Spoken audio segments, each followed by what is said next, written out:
Welcome to Yorktown, 1781. Not actually, but we're going to pretend. This is Yorktown, Virginia. At the end of the Revolutionary War, the British had soldiers stationed here at Yorktown. They also had them up at New York.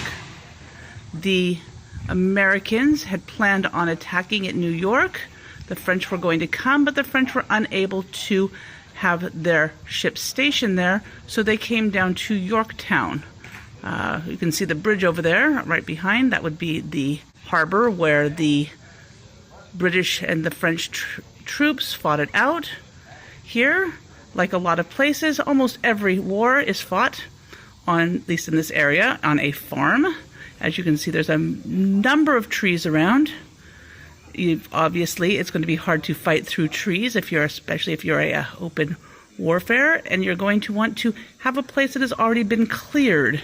They would set up their camp for the soldiers outside of the farmhouse, out on the fields. They're going to have their farmhouse is probably going to be commandeered by the general, whichever side got there first.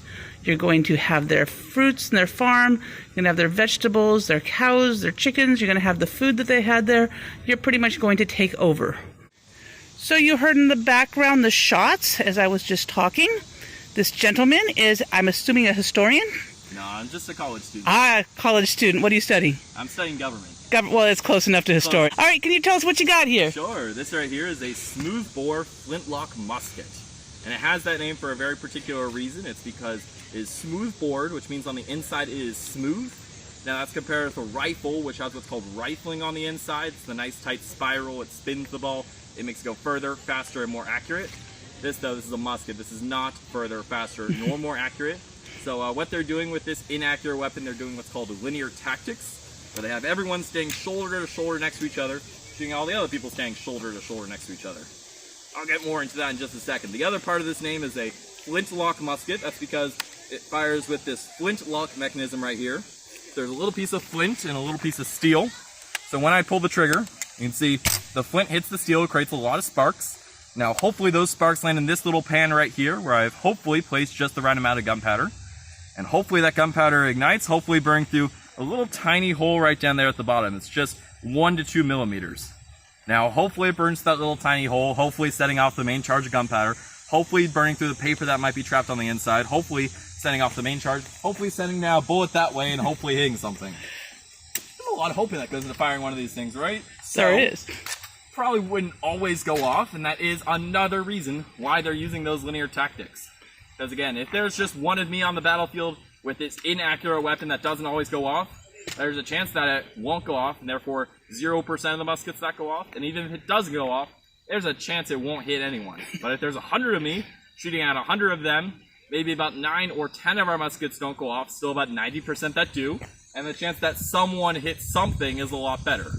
So that's why they're using those linear tactics, because it's the best technology that they had at the time. They're using this musket instead of the more accurate rifle, because this musket can take about 15 to 20 seconds to load on a good day. The rifle, on the other hand, can take upwards of a minute to be able to load and fire.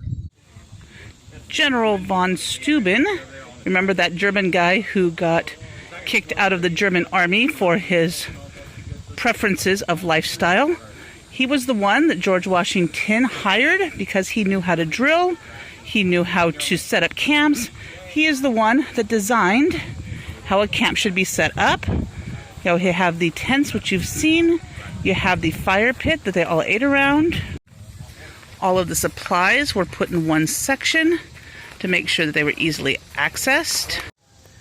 And the rest of the farm, where the officers would have lived in the house, they would have taken over, probably sent the family to the loft, or else kicked them out altogether, depending on what side they were on, and they would take over the farm, they would take over the vegetable garden, they would take over everything, and when the battle was done, hopefully it was still standing.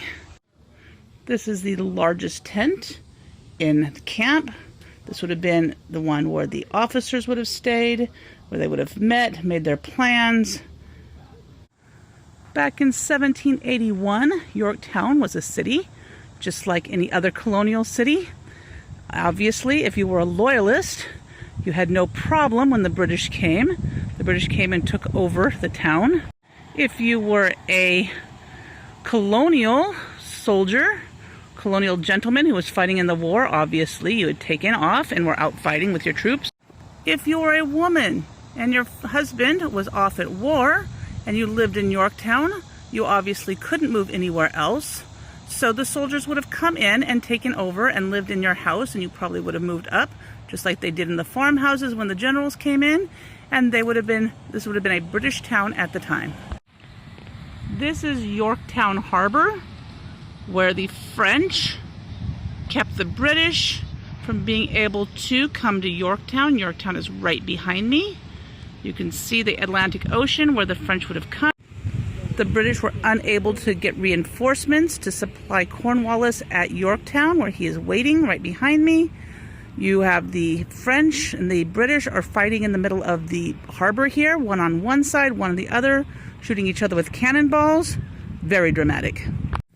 So on the other side of those trees is the harbor, where the French fleet is keeping the British from aiding Cornwallis.